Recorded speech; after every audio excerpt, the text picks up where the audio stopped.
LGU Kawayan ng isang ordinansa na nagpapalakas sa kampanya laban sa modified mufflers o maiingay na tambutso sa lungsod ng Kawayan. Sa panayam ng Bombo Radyo Kawayan kay Sangguniang Panglungsod Member Paulo Eliazar del Mendo, sinabi niya na nakapag-procure na ang LGU Kawayan ng 20 units ng decibel meter sa pangunguna ni Vice Mayor Benji D para sa mga gumagamit ng modified mufflers sa lungsod.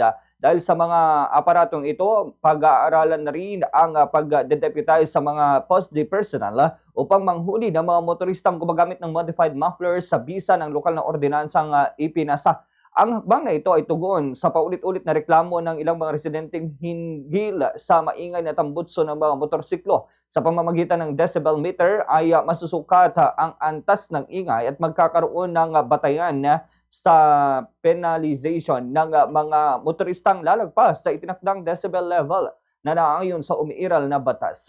Ganito po ang bahagi ng pahayag ni Sangguniang Panglungsod Member Paulo Eliazar del Mendo.